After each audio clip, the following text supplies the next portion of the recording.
예, 시간이 빨리 가지만 여러분 한 편을 더 앞에 이어서 하겠습니다.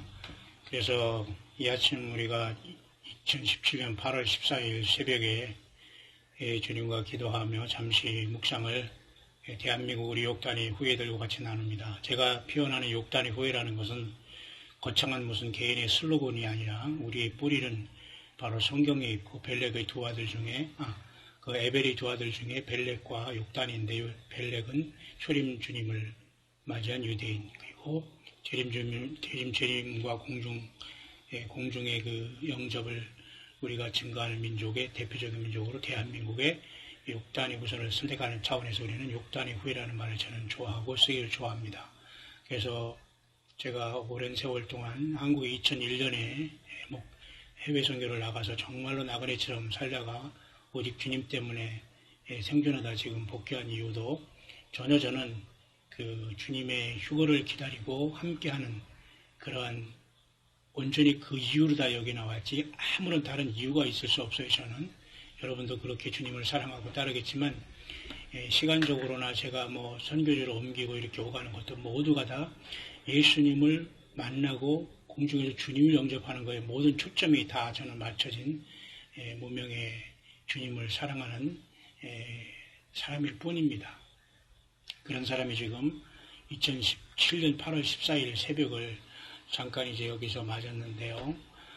특별히 스가랴 14장을 잠깐 묵상하는 이유는 이 스가랴 14장은 매우 중요한 마지막 때의 그 상황을 집약적으로 말씀해 준 말씀이고요. 우리가 평생 우리 주의 종이라고 하는 분들 성경 많이 연구했죠. 특히 예언을 연구한 분들은 여러 번 이 부분을 14장을 많이 여러분들이 지나갔을 것입니다. 그러나 이렇게 정리할 수 있습니다.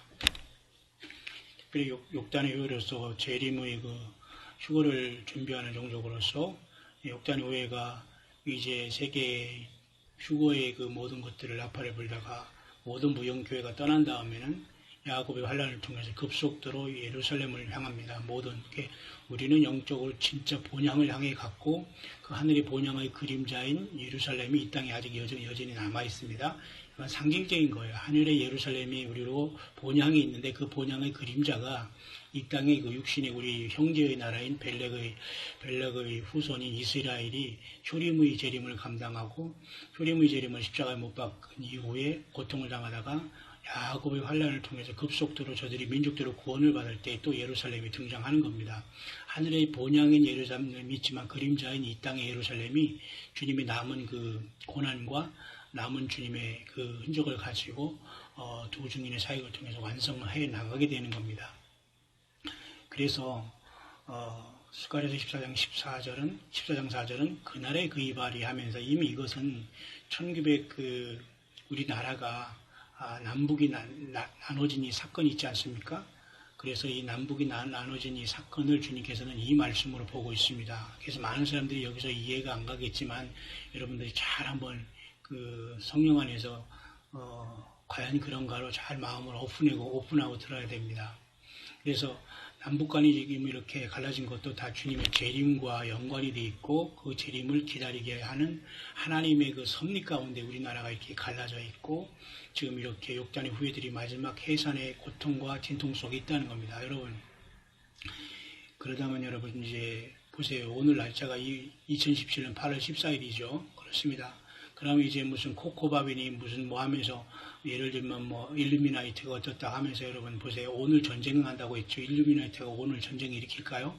모르겠어요. 아직 오늘이라는 시간이 남아있기 때문에 우리는 긍정도 부정도 하지 못하지만 예를 들면 말이죠. 그 귀신 무당 악한 영들이 점칠 때에 과거에 우리 조상들이 그곳에 가서 그 말 잘못 들어서 그것이 계속 내 머리에 잔상에 남아서 피곤하고 어떤 사람은 잘못 그것을 들어가서 평생 자기가 무슨 액땜을 한다는 둥 어디서 뭐 못하면 죽는다는 이 소식 때문에 고통하는 거 같잖아요. 그거 마찬가지입니다. 우리가 예수님의 재림과 이 공중에 대해서 모르면 말해야지 추측을 통해서 많은 사람들이 얘기하면 그 영향이 이날 되든 안 되든 간에 많은 사람한테 그것이 하나의 쓴뿌리가 되는 거예요. 왜? 안 들은만 못 하거든요. 그렇죠? 이것이 진실이건 아니든 간에. 그러니까 아무나 나와서 주의 종이라고 하고 아무나 나와서 예수님의 메시지를 받았다 증거한다 할 수가 없어요. 특별하게 하나님이 선택한 창세전에 예비한 종들 아니고서는 절대 이 사역을 감당할 수가 없는 건데 너도 나도 조금 지적으로 안다고 튀어나가지고 막 말을 해대끼면은 이 문제로 인해서 우연히 만약 클릭해서 이 말을 듣는 사람은 고통하게 되는 겁니다. 여러분 8월 14일 보세요. 오늘이 바로 8월 14일이면 14.8 카드가 오늘 진행될까요? 모르겠어요.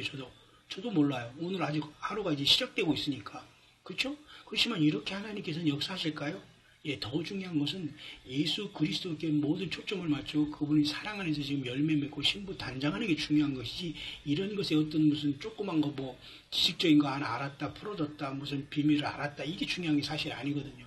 이 14.8 카드가 이렇게 맞았다고 해서 이날 오늘 전쟁이 일어난다 안 일어난다 해서 이걸 안다고 그 사람이 주님 앞에 상급받고 주님 앞에 휴거받는 조건이 될 수 있을까요? 이걸 전혀 모른다고 하더라도 우리는 주님을 만날 수 있습니다. 아주 충분히 조건이 성경에 다 나와 있다는 겁니다. 근데 저는 궁금했어요. 제가 이때 일주일 이제 며칠 전에 왔지만은 한국에 전쟁이 난다? 그럼 가야죠. 내 가족도 있고 거기 내가 마지막 마무리를 여기서 해야지. 내가 혼자 도망 나와서 가족들 다 여기 있고 예를 들면 우리의 모든 휴거신부들 여기 다 있는 종주국 여기 있는데 내가 여기서 객사하겠습니까? 오히려 여기 전쟁 난다고 지금 슬슬 도망가는 사람도 있을 것입니다만 이 지경인 겁니다. 하나님이 그걸 모를까요?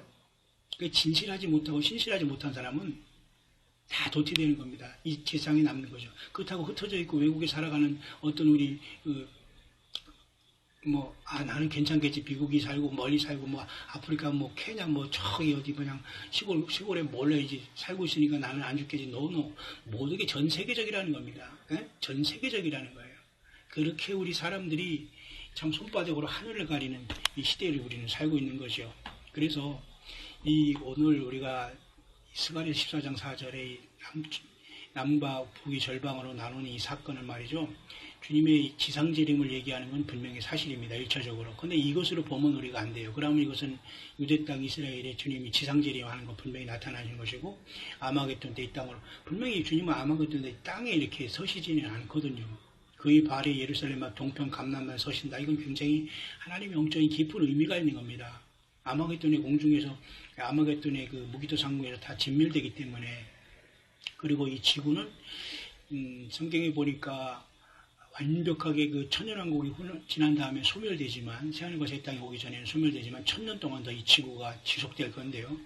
이번에 야곱의 환란을 통해서 하나님께서 요한계시록의 심판을 하실 때에 이 지구는 완전히 토탈리 완전히 사라지지 않는다는 겁니다. 물론 요한계시록 6장 같은 데 보면은 이와 같이 여섯째 인을 뗄 때에 말이죠.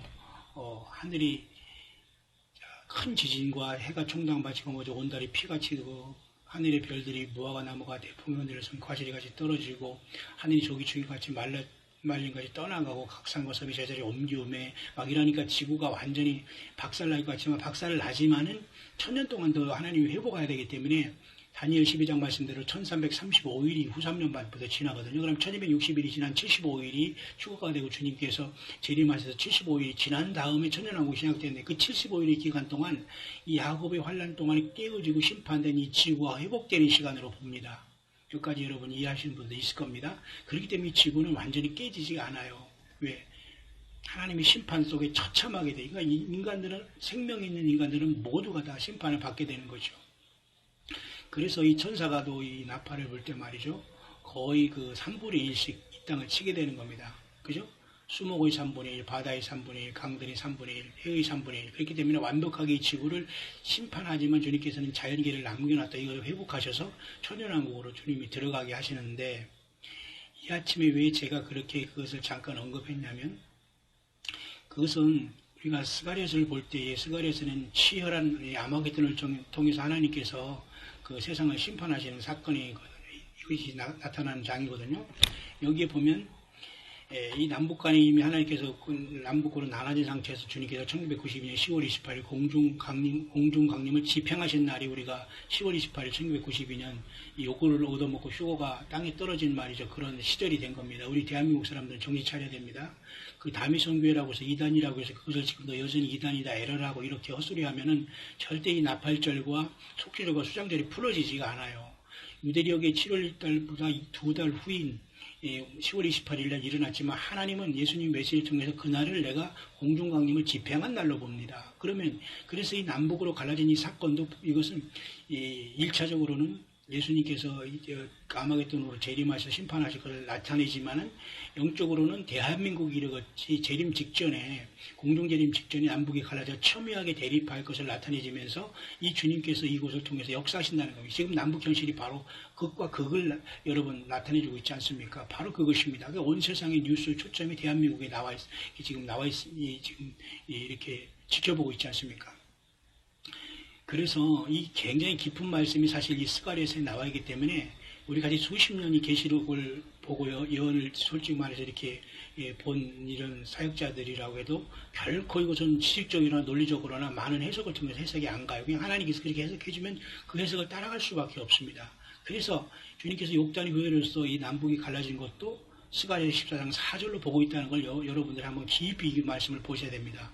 모두가 1차적으로 예루살렘으로 주님이 아마겟돈 때 강림하셔서 하나님의 그 심판을 위해서까지는 다 이건 기본적으로 상식적으로 알고 있습니다. 웬만한 분들은. 그리고 이 한 구절 한 구절이 이어질 수 있지만 하나의 사건을 얘기할 수 있습니다. 이걸 그냥 쭉 어떤 소설읽듯이 쭉 연결해서 이렇게 읽으라고 하면 굉장히 혼란에 빠질 수 있는 말씀이거든요. 이 부분이. 자, 그래서 그날에는 빛이 없겠고 광명한 자들이 떠날 것이다.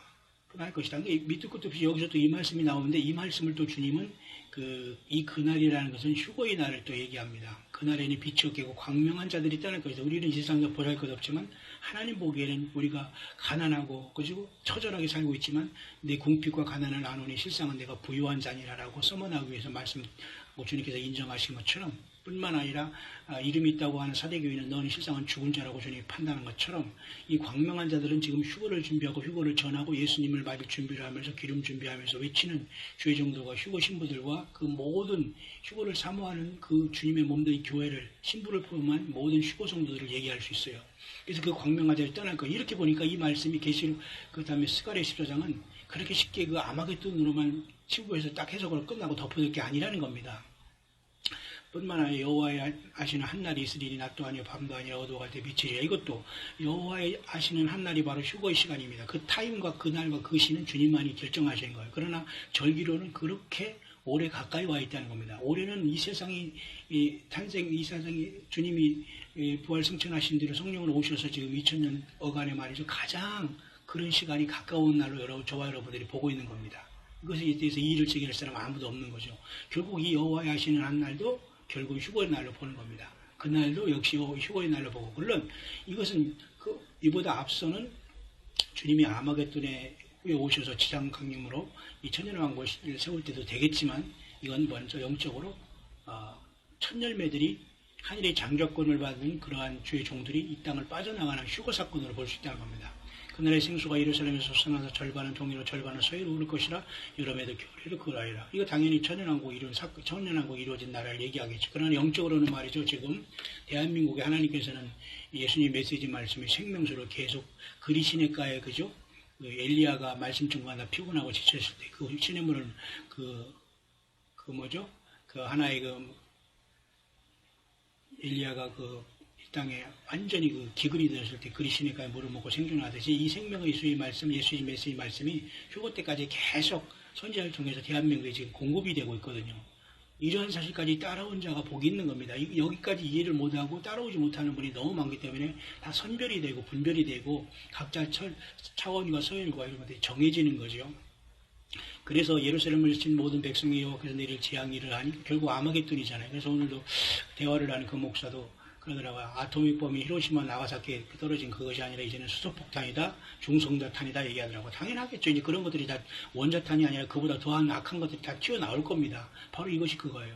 하나님이 허락하실 때 그 인간이 만든 불도 이 더티 범이라고 해서 원자탄도 수소탄도 중성자탄도 다 쏟아붓게 하나님이 허락을 할 겁니다. 그래서 여호와께서 내리실 재앙이라고 하는 겁니다.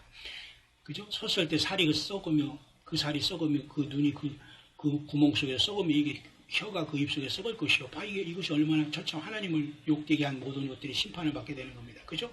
그렇기 때문에 이런 날은 지금 반드시 우리 눈앞에 와 있고, 특별히 예루살렘을 치러왔던 열국 중에 남은 자가 해마다 올라와서 그 왕, 만군이 여호와 숭배의 초막절을 지킬 것이다. 이 말씀을 보면서 천년왕국의 수도가 대한민국이 된다는 이 말씀을 우리가 기억을 해야 됩니다. 초막절은 굉장히 천년왕국 때까지 지속되는 것이고요. 이것까지 여러분들이 깨달은 자가 참으로 복이 있습니다. 왜? 지구 전체는 멸망하지 않아요. 회복됨으로써 천년왕국이 이루어지는 거거든요.